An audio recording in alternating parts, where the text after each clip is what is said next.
The morning after we buried my husband Frank, his sister Judith stood in my living room with 2 police officers and said the words that shattered my world. "Pack your things, Veronica. This house was never yours." I stood there in my black funeral dress, the same one I'd worn just yesterday when we lowered Frank into the ground, and felt the room spin around me.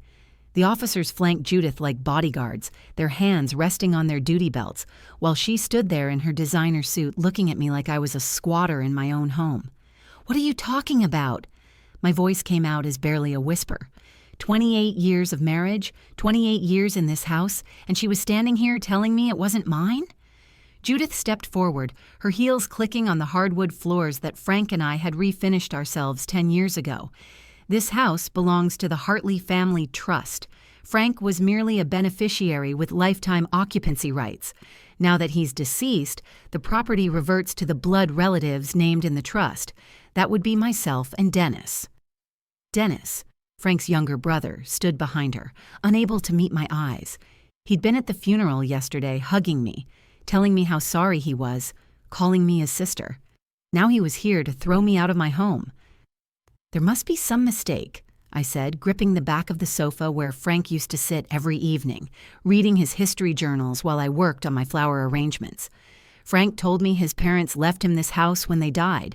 We've been paying the property taxes, the maintenance, everything for almost 3 decades. "Yes, you've been maintaining our family property quite nicely," Judith replied with a smile that never reached her eyes. "We appreciate that, but maintaining a property doesn't make you the owner. Frank knew the terms of the trust. I find it interesting he never mentioned it to you." Officer Martinez, the taller of the 2 policemen, shifted uncomfortably. "Ma'am, we're here to supervise the eviction. The paperwork has been filed with the court. You have 72 hours to collect your personal belongings and vacate the premises." "Eviction? You're evicting me from my home 3 days after my husband's funeral?" "It's not your home," Judith repeated slowly, as if I were a child who couldn't understand simple concepts. "It never was. You were simply a guest here, by virtue of your marriage to Frank. That marriage ended with his death." My legs felt weak. I reached for the wall to steady myself, my hand landing on our wedding photo, the one where Frank and I stood on the front porch of this very house, both of us glowing with joy. He'd carried me over the threshold that day, whispering that this would be our forever home. "My children grew up here," I said, my voice growing stronger with indignation. Melody took her first steps in that hallway. Christopher broke his arm falling from the oak tree in the backyard. This is their childhood home. "Your children are welcome to visit," Dennis finally spoke, his voice barely audible. "But the trust is clear. Only Hartley blood inherits. Spouses are excluded." Roger, Judith's husband, emerged from the kitchen holding a clipboard. I realized with horror that they'd already been walking through my home, cataloging it like vultures over a carcass. "We'll need an inventory of what belongs to you personally versus what belongs to the estate," he said matter-of-factly. "The furniture, for instance, was purchased by Frank's parents, so that stays. We bought new furniture together. I have receipts." "Then you can take those pieces," Judith conceded magnanimously. "We're not unreasonable, Veronica. Just practical. This is a family asset worth over $800,000. Surely you understand we can't simply let it pass outside the bloodline." The room felt like it was closing in on me. Every corner held a memory. The kitchen where I taught Melody to bake, the stairs where we'd photographed the kids in their prom outfits, the dining room where we'd hosted 28 Thanksgivings. Frank's reading glasses still sat on the side table, right where he'd left them 4 days ago, before clutching his chest and falling to the floor. "Please," I heard myself begging, hating how weak I sounded. "I just lost my husband. Can't we discuss this after I've had time to grieve, to understand what's happening?" "The law doesn't pause for grief," Judith said, checking her watch as if I was wasting her valuable time. "Officer Martinez will explain the eviction process. We'll be back in 72 hours. If you're not out, you'll be removed forcibly." She turned to leave, then paused at the door. "Oh, and Veronica, the garden you planted? It's increased the property value considerably. We'll be sure to maintain it properly." That's when something inside me snapped. but I held my tongue. Because somewhere deep in my heart, I knew Frank. He would never have left me this vulnerable. Never. I'm Veronica, and for 28 years, I thought I knew everything about my husband, Frank. We met when I was 24, fresh out of college with a degree I wasn't using and a passion for flowers that my father called impractical. I just started my first real job at Rosewood Florals, and we got a last-minute order for an elaborate birthday arrangement. The customer was particular, wanting purple irises mixed with white roses, baby's breath, and exactly 3 stems of lavender. When I delivered it to the sprawling Hartley estate on the outskirts of town, Frank answered the door. He was different from the men I'd dated before, quieter, more thoughtful. While his mother gushed over the arrangement, he asked me about the meaning behind each flower I'd chosen. That conversation stretched for an hour, and by the time I left, he had my number written on the back of his museum business card. Frank worked as a curator at the Grayson, historical museum downtown, specializing in preserving local history. It wasn't glamorous work, and his family never let him forget it. His sister Judith had married Roger, a paralegal who acted like he ran a Fortune 500 company. His brother Dennis had gone into real estate development, turning farmland into strip malls and calling it progress. But Frank loved his quiet life among the artifacts and stories of the past. We married 2 years after that first meeting in a small ceremony in the garden behind what Frank told me was his house. His parents had died 5 years before we met, he said, leaving him the Victorian property on Maple Street. It needed work, but Frank promised we'd make it our own. And we did, pouring every spare penny and weekend into restoring its original beauty. Our daughter Melody came along 3 years later, born during a spring thunderstorm that knocked out power to half the city. Christopher followed 2 years after that, arriving so quickly that Frank had to deliver him in our bedroom with the help of a very calm 911 operator. We were a team, Frank and I, building our life board by board, flower by flower, memory by memory. The house became our canvas. I planted gardens that would bloom in succession from March through November, ensuring something was always flowering. Frank built bookcases in every room, filling them with histories and biographies he'd read to the children every night. The kitchen became my laboratory where I experimented with recipes, and Frank's study became his sanctuary where he wrote articles for historical journals that paid almost nothing but made him proud. We weren't wealthy, not by Judith and Dennis's standards. Frank's salary from the museum was modest, and my flower shop, which I'd opened after saving for 10 years, made enough to cover extras and college savings. But we were rich in ways that mattered. Sunday dinners with the whole family crowded around our table, even if Judith complained about my cooking. Christmas mornings with wrapping paper scattered across the living room floor while Frank played his father's old records.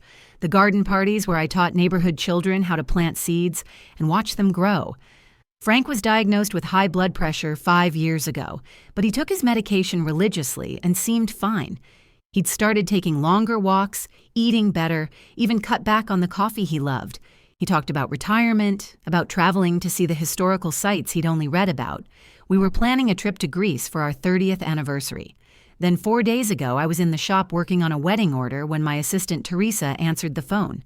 Her face went white as she handed it to me. It was Christopher, barely able to speak through his tears. Frank had collapsed at the museum. By the time the ambulance arrived, he was gone. A massive heart attack, they said. He probably didn't suffer, they said, as if that made it easier. Melody flew in from Boston, where she was in her 3rd year of medical school. She kept saying if she'd been there, if she'd known more, maybe she could have saved him.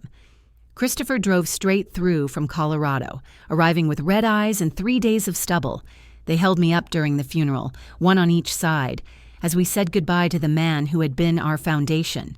The house felt empty without Frank, but it still felt like home. His coffee mug sat by the kitchen sink. His bookmark peeked out of the biography he'd never finish. His slippers waited by his side of the bed. I thought I'd have time to grieve surrounded by these remnants of our life together. I was wrong.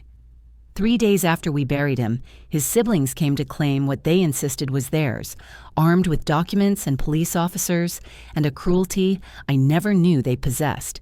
They stood in my living room. the room where Frank had proposed to me on a random Tuesday because he couldn't wait another day and told me that everything I believed about my life had been a beautiful lie. That morning, Judith arrived with her husband, Roger, and Frank's brother, Dennis, at exactly 9 o'clock. I was in Frank's study sorting through his papers, trying to find his life insurance documents when I heard the doorbell. Not a knock, but the doorbell, pressed repeatedly like someone announcing bad news. When I opened the door, Judith pushed past me without invitation, her perfume filling the foyer with a scent that made me nauseous. Roger followed with a leather briefcase, and Dennis slunk in behind them, his eyes fixed on the floor. "Veronica, we need to discuss the house," Judith announced, walking into my living room as if she owned it. "What about it?" I asked, confused by their formal tone and the briefcase Roger was already opening on my coffee table. "This house belongs to the Hartley Family Trust," Judith said, pulling off her gloves, finger by finger. "Frank was just a beneficiary, allowed to live here during his lifetime. Now that he's gone, it reverts to us, his blood relatives." The words didn't make sense. I sat down hard on the arm of Frank's chair, the one where he'd read every evening. "That's impossible. Frank told me his parents left this house to him. We've paid the property taxes for 28 years. We have the receipts filed in that very cabinet." Dennis finally looked up, pulling a thick folder from Roger's briefcase. "Frank was never the owner, Veronica. Here's the trust documentation from 1978. He spread papers across my coffee table, legal documents with raised seals and signatures I recognized as Frank's parents. Father set it up so the house would stay in the Hartley bloodline. Frank knew this. But I'm his wife. We have children together. They're Hartleys too." "You were his wife," Judith corrected, emphasizing the past tense with cruel precision. "And your children can visit, but they don't inherit. The trust specifies that only Hartley blood inherits. And the trustee positions pass to siblings first. That's Dennis and me." Roger, who had been silent until now, pulled out more papers. "We've already filed the eviction notice with the county court. Judge Williamson signed it this morning. You have 72 hours to remove your personal belongings." My hands started shaking. "You filed for eviction before even talking to me. Frank's been dead for 3 days. "We filed the moment we received the death certificate," Judith said matter-of-factly. "This is a valuable property, Veronica. We can't have it tied up in some prolonged dispute." I called Melody right there in front of them, my fingers trembling as I dialed. She answered on the second ring. "Mom, how are you holding up?" "Melody, your aunt and uncle are here. They're saying the house isn't ours, that it belongs to some trust." "What? That's insane. Dad always said that house would be ours. He promised Christopher and me when we were kids that we'd inherit it." Judith took the phone from my hand. "Melody, dear, your father made promises he couldn't keep. The law is the law." She handed the phone back to me while my daughter shouted questions I couldn't answer. By noon, 2 police officers had arrived with the official eviction order. Officer Martinez, whom I recognized from the neighborhood watch meetings Frank used to attend, looked deeply uncomfortable as he explained the situation. "Ma'am, the paperwork appears legitimate. The trust names Judith and Dennis Hartley as successor trustees with full rights to the property upon Frank's death." "But where am I supposed to go?" I asked, hating how small my voice sounded. "That's not our concern," Judith interjected. "You've had 28 years of free housing. Consider it a generous gift." "Free housing? I paid for every repair, every improvement. I installed the new heating system. I renovated the kitchen with my mother's inheritance money." "Then you should have kept receipts," Roger said, "though improvements to trust property generally become part of the trust asset." My mother, Dolly, arrived within an hour, having broken speed limits across town. At 78, she was 5 feet of pure indignation. "This is criminal," she shouted at Judith, waving her cane for emphasis. "Veronica nursed your mother through cancer in this house. She held that woman's hand when she died in the upstairs bedroom, and this is how you repay her?" "Mother Hartley was grateful," Judith replied smoothly, unmoved by my mother's fury. "But gratitude doesn't override legal documents. If Frank wanted to ensure Veronica's security, he should have made other arrangements." Dennis spoke up weakly. "We're not monsters, Veronica. You can take your clothes, your personal items, anything you can prove you purchased independently." "How generous," I spat, finding my voice finally. I can keep my own belongings. Should I be grateful? Christopher arrived that evening, having driven 14 hours straight from Colorado. His park ranger uniform was wrinkled, his face haggard with grief and now rage. "How can you do this?" he demanded, confronting Dennis in the driveway. "You held me as a baby. You taught me to ride a bike in this driveway." "Business is business, Chris," Dennis replied, not meeting his nephew's eyes. "Your father knew the rules." With nowhere else to go, I moved into my mother's cramped 2-bedroom apartment on the other side of town. The contrast was jarring. From a 4-bedroom Victorian with a wraparound porch to a second-floor walk-up where the neighbors' arguments came through the thin walls and the kitchen was barely big enough for 2 people. My mother gave me her bedroom, insisting on sleeping on the pull-out couch despite my protests.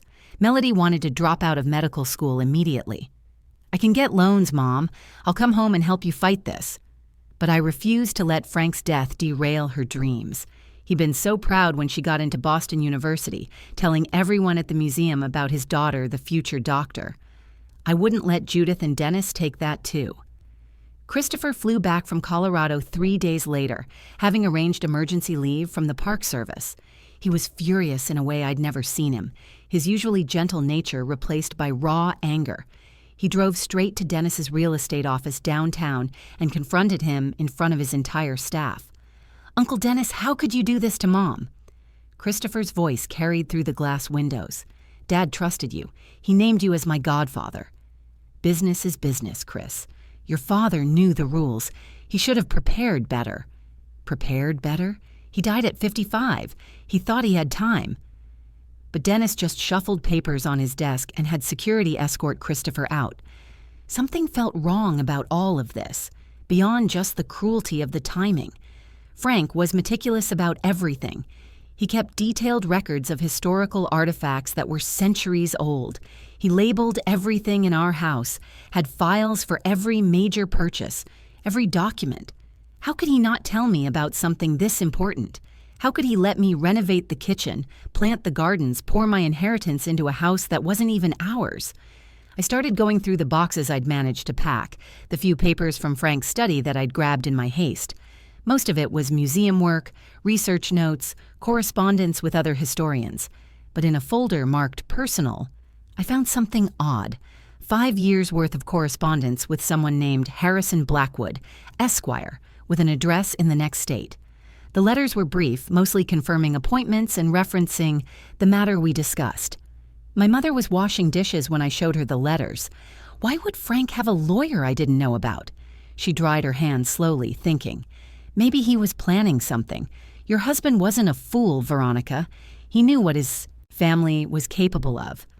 I found Mr. Blackwood's number and called from my mother's landline, my cell phone having been disconnected when I couldn't access Frank's accounts to pay the bill. A pleasant secretary answered on the second ring. "Blackwood and Associates. How may I help you?" "This is Veronica Hartley. I found your correspondence with my late husband, Frank Hartley." There was a pause. "Oh, Mrs. Hartley, Mr. Blackwood has been trying to reach you. He has urgent documents regarding your husband's estate. He tried calling your home, but the number was disconnected. His siblings took the house. What estate? They say Frank owned nothing." "Ma'am, I think you need to come to our office immediately. Can you come tomorrow?" The drive took 3 hours. My mother insisted on coming, bringing a thermos of coffee and sandwiches, like we were going on a road trip instead of possibly chasing false hope. The law office was in an old building downtown, all dark wood and leather chairs that spoke of old money and older secrets. Harrison Blackwood was in his 70s, with silver hair and kind eyes behind wire-rimmed glasses. He stood when we entered, taking my hands in both of his.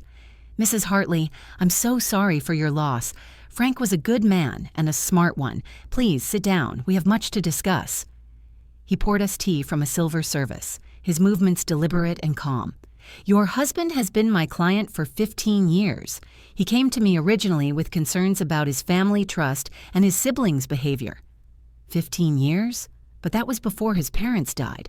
"Yes." Frank discovered some irregularities in how his siblings were handling his parents' finances during their final years. He suspected they might try something like this when he passed, so he took precautions. What kind of precautions? My mother leaned forward, gripping her purse. Blackwood smiled, a lawyer's smile that suggested he was about to reveal a winning hand. The kind that would make his siblings very unhappy if they knew. Frank was playing a long game, Mrs. Hartley. He knew exactly what he was doing. He walked to a large safe in the corner, spinning the combination with practiced ease. Frank updated his instructions just 3 months ago, right after his last cardiac event. He said, and I quote, "If my siblings show their true colors, give Veronica everything. They've already taken enough." Mr. Blackwood opened the safe and pulled out a thick envelope marked in Frank's careful handwriting. "To be opened only upon my death, Franklin James Hartley." The lawyer also retrieved several folders, a small wooden box, and what looked like original photographs from decades past. "Your husband discovered something about the family trust that his siblings don't know," Blackwood began, adjusting his glasses as he spread documents across his mahogany desk. "The original trust has a clause that Frank's father insisted on, probably never imagining his own. Children would trigger it. If any trustee commits fraud or uses trust property for personal gain, without unanimous consent of all beneficiaries, they forfeit all rights to the trust permanently." He showed me a series of photographs and documents, each one carefully labeled with dates and descriptions in Frank's handwriting. 15 years ago, Frank discovered that Judith had been secretly renting out the guest house on the property to traveling nurses from the hospital. She was collecting $1,200 a month and never declaring it to the trust or sharing it with Frank. Here are copies of 7 years of lease agreements she signed, deposit slips into her personal account, even text messages between her and Roger discussing how to hide the income. My mother gasped. She was stealing from the trust while Frank was living there? "That's just the beginning," Blackwood continued, pulling out another folder. "Dennis was using the house address to secure business loans for his real estate ventures, claiming it as collateral he owned. He took out 3 different loans, totaling $2 million, fraudulently representing himself as the sole owner of the property. Each loan application is a separate count of fraud." The room felt like it was spinning. Frank had known all of this and never said a word to me, never confronted his siblings, never showed anger about their betrayal. "But there's more," Blackwood said, his eyes twinkling with what I can only describe as professional satisfaction. "Frank didn't just document their fraud, he took action. There was a distant cousin, Gregory Hartley, who had a potential future interest in the trust.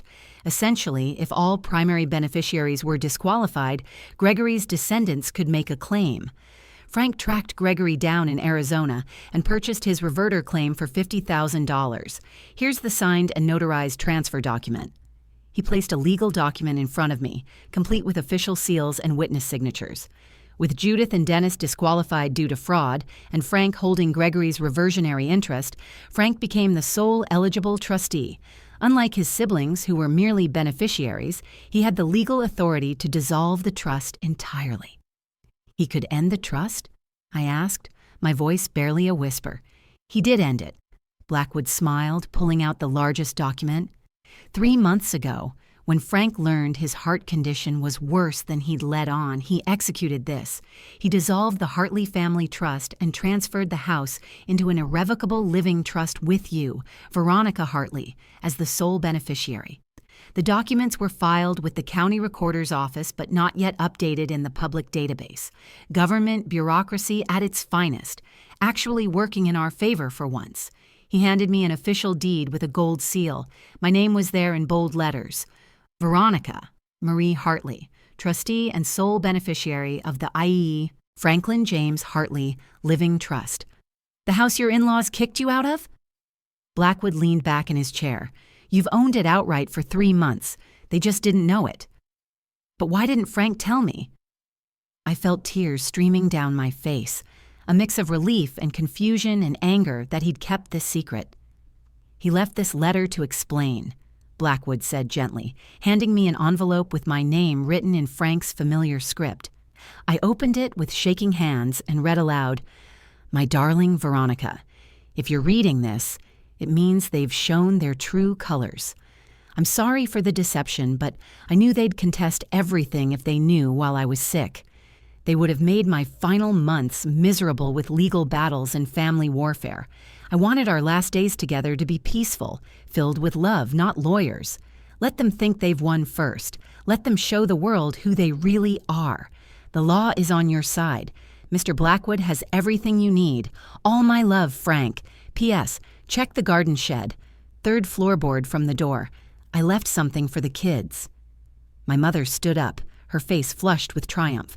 That brilliant, wonderful man. He knew exactly what they'd do, and he let them hang themselves with their own rope. Blackwood nodded. Frank spent years building this case. Every document is authenticated. Every piece of evidence is admissible.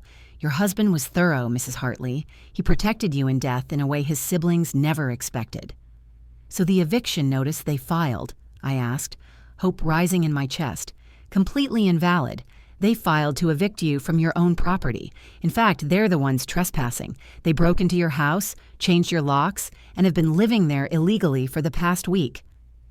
The next morning, I returned to the house with Mr. Blackwood, a locksmith, and 2 police officers. The same Officer Martinez who had escorted me out a week earlier now stood beside me as we rang the doorbell of my own home. Judith answered the door wearing my grandmother's silk robe, the one Frank's mother had given me for our 10th anniversary.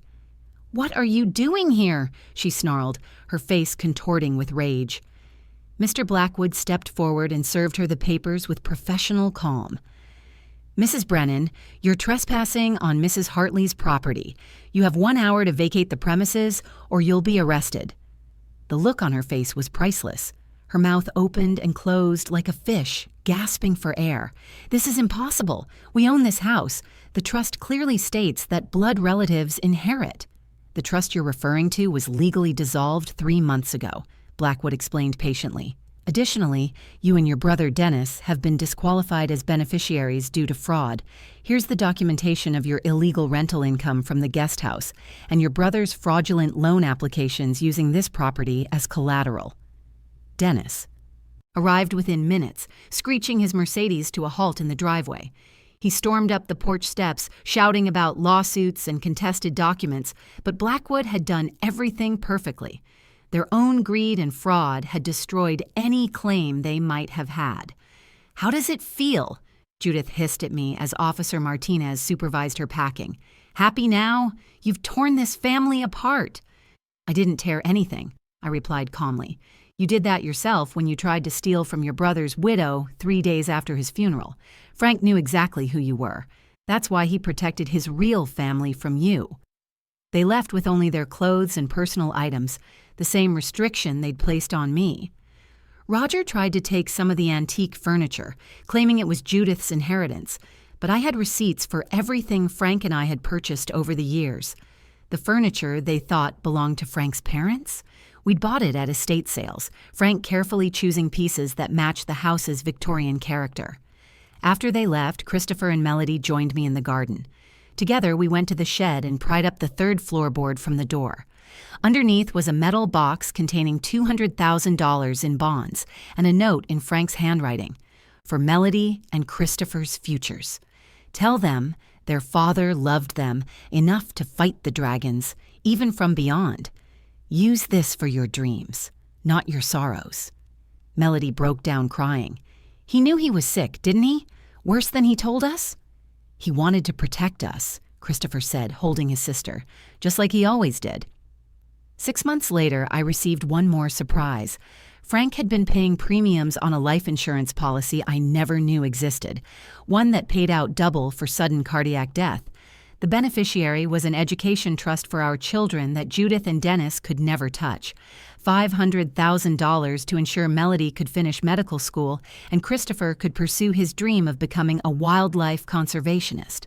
I learned that Frank had spent years quietly protecting us from his family's greed. Every document, every secret meeting with Mr. Blackwood, every piece of evidence he gathered was an act of love. He knew his siblings would circle like vultures the moment he died, so he set a trap that would spring only after they revealed their true nature to the world. The guest house Judith had been secretly renting now houses my mother, who tends the garden with the dedication of someone who knows what it means to almost lose everything. Dennis's real estate business collapsed when news of his fraud spread through the business community. Nobody wanted to deal with someone who would steal from his own brother's widow. Judith moved to Florida, where Roger left her 6 months later for a younger woman who, ironically, was after his money. I run my flower shop from the sunroom now, the one that gets perfect. Morning light. Customers love picking up their arrangements from the Victorian house with the beautiful gardens. I tell them about the flowers, about how each one has meaning, just like Frank first asked me all those years ago. Sometimes the best revenge isn't loud or dramatic. Sometimes it's the quiet satisfaction of a man who loved his family enough to play the long game, who knew that truth has a way of blooming if you plant the right seeds. Frank always said he was preserving history for future generations. Turns out he was preserving our future too. Every Sunday, I still bake banana bread using his mother's recipe. The kitchen still smells like cinnamon and vanilla, like love and victory combined. And somewhere, I know Frank is smiling, knowing his family is exactly where we belong, home. If this story touched your heart, please take a moment to like this video and share it with someone who needs to hear that justice sometimes comes to those who wait. Leave a comment below about a time when someone you loved protected you in ways you didn't expect. And don't forget to subscribe to our channel for more stories of love, loss, and triumph. Thank you for listening to my story.